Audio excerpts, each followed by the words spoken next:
नमस्कार। एक नई वीडियो के साथ आपके साथ फिर हाजिर हूँ। आज हम एक नई वीडियो में बात करेंगे एकादशी व्रत। एकादशी का व्रत बहुत से लोग करते हैं और एकादशी व्रत की महानता भी है पुराणों के अंतर्गत। एकादशी की व्रत की विधि क्या है?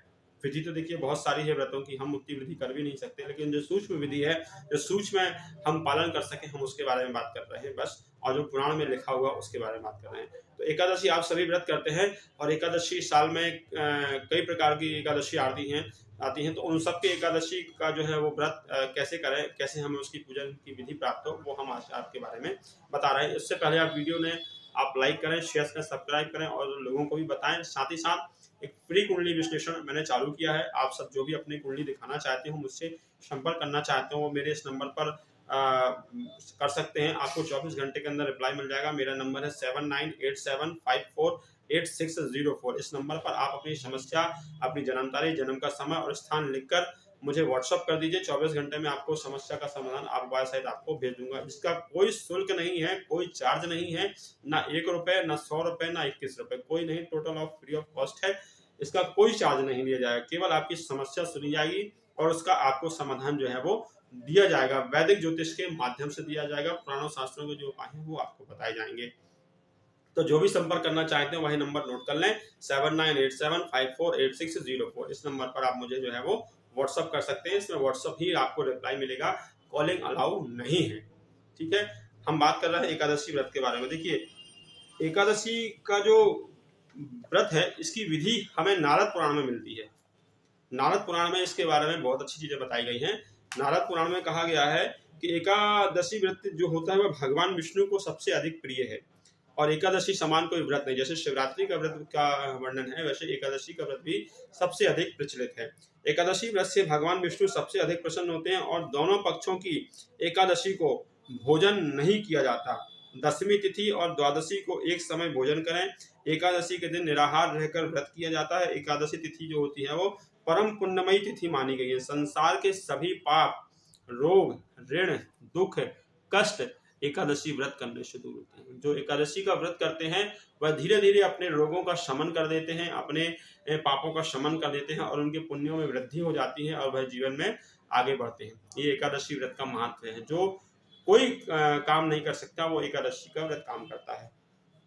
इस एकादशी के व्रत से भगवान विष्णु अति प्रसन्न होते हैं। भगवान विष्णु को एकादशी भगवान विष्णु का पूजन किया जाता है। और एकादशी के व्रत में जैसे शिवरात्रि में रात का जागरण, रात्रि का जागरण होता है, वैसे एकादशी के व्रत में भी जो है वो रात्रि का जागरण सबसे उत्तम माना गया है। रात्रि के जागरण में भगवान नारायण का चिंतन करें, कीर्तन करें, उनका मंत्र का जाप करें या नारायण के समीप आप सोएं, वास करें, उनके समीप स्थान पर आप जो है वो विश्राम करें और जागरण जरूर करें। ये एकादशी का व्रत है।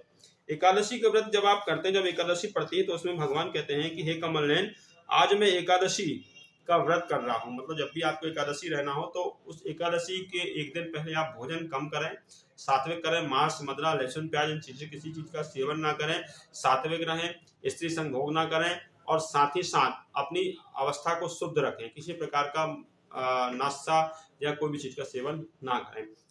एकादशी के दिन प्रातः काल सुबह जल्दी उठकर नहा धोकर नित्य कर्मों से निवृत्त होकर आप कुशा हाथ पे लेकर संकल्प करें, भगवान का स्मरण करें, मन ही मन भगवान का ध्यान करें कि हे भगवान विष्णु, आज एकादशी का व्रत है, आज मैं निराहार रहकर आपके व्रत को पूरा करूंगा। आज के दिन में भोजन नहीं करूंगा और आपकी शरणागत के लिए हो जाऊं प्रभु, ऐसी मुझ पर कृपा करिए। और मंत्रों का उच्चारण करते हुए उन्हें एकादशी का उपवास जो है वो समर्पित करिए। अर्थात जब आप संकल्प करें तो संकल्प में सारी चीज कह दें भगवान के समक्ष और संकल्प करने के बाद वह जल सहित कुशा सहित भगवान के समक्ष छोड़ दें कि प्रभु, आज के जो उपवास का व्रत है वह मैं आपको समर्पण करता हूँ। ऐसा संकल्प करके आपको जो है उपवास जो है वो आपको चालू करना है। और उसके बाद भगवान के समक्ष, भगवान विष्णु के समक्ष आपको गजेंद्र मोक्ष का पाठ करना है या विष्णु सहस्रनाम का पाठ करना है या किसी भी पुराण की कथा या भगवान के चरित्र का आपको जो है वो गान करना है। इसके अंतर्गत आपको विष्णु पंजर स्तोत्र का पाठ भी आप जो है वह कर सकते हैं। ठीक है। भगवान विष्णु के समक्ष आपको गायन करना, नृत्य करना है, भजन करना है और रात्रि का जागरण आपको जरूर जरूर करना है। एकादशी में रात्रि जागरण की सबसे अधिक महत्वता है।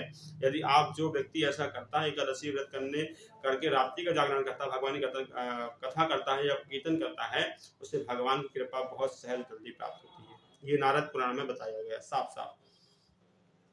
और द्वादशी के दिन फिर द्वादशी, जब एकादशी का जब व्रत हो जाए और रात्रि आपका जागरण पूरा हो जाए, तो द्वादशी के दिन प्रातः काल आपको नहा धोकर स्नान आदि से निवृत्त होकर भगवान की आपको पूजा करनी है। जब द्वादशी का जब आप सवेरे व्रत पारायण करेंगे तो उस दिन आपको क्या करना है, एकादशी के दिन भगवान विष्णु जनार्दन को, एकादशी की जब पूजा सवेरे व्रत करेंगे तो उस दिन आपको भगवान को पंचामृत से आपको जो है वो स्नान कराना है। और स्नान कराने के बाद द्वादशी जब आपकी दूसरे दिन आएगी तब उस दिन आपको सुबह निवृत्त होकर नहा धोकर भगवान विष्णु को गाय के दूध से उनका अभिषेक करना है, उनको स्नान कराना है। इससे भगवान विष्णु सबसे ज्यादा प्रसन्न होते हैं। जो व्यक्ति एकादशी का व्रत कर कर इन नियमों का पालन करता है उसे भगवान विष्णु की कृपा प्राप्त होती है। पहला काम संकल्प करना है, दूसरा काम भगवान को पंचामृत से स्नान कराना है, तीसरा काम निराहार रहना है, चौथा काम रात्रि का जागरण करना है, पांचवा काम द्वादशी के दिन सवेरे भगवान विष्णु को गाय के दूध से स्नान कराना है। बस इतना ही है। काम करने से आपको पुण्यों की प्राप्ति होगी, जो नारद पुराण में कहा गया है। स्नान कराने के पश्चात श्रीहरि को के लिए सब कुछ देते हैं प्रभु को, वो बड़े प्रसन्न होते हैं और अपने भक्तों पर आशीर्वाद देते हैं।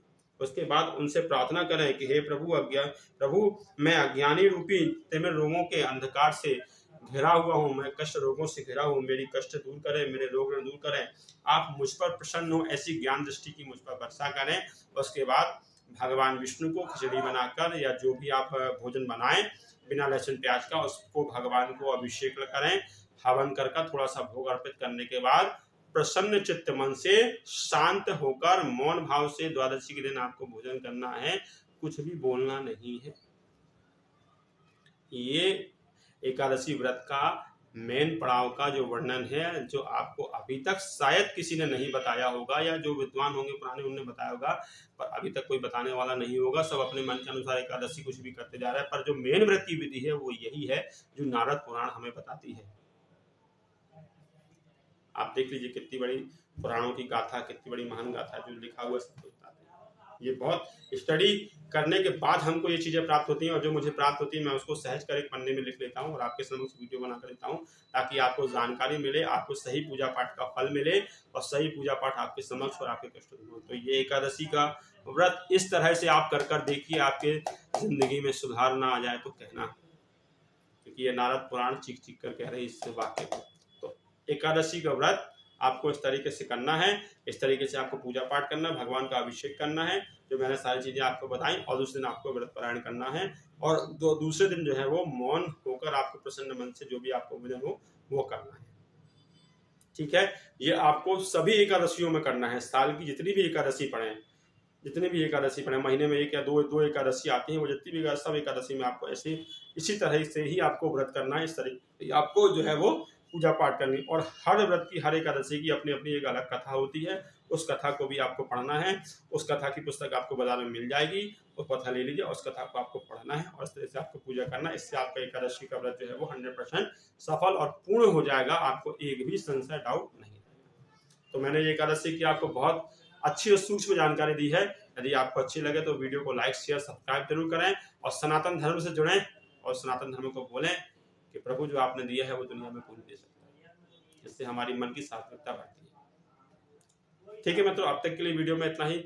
बस नमस्कार, आप सभी को राम राम, और नेक्स्ट वीडियो के लिए आप इंतजार करिएगा। और जो आपको अच्छी जानकारी लगे तो लोगों को बताइएगा, और क्या आपको वीडियो में किस चीज़ के बारे में जानकारी चाहिए वो भी मुझे हमें कमेंट में बताइएगा।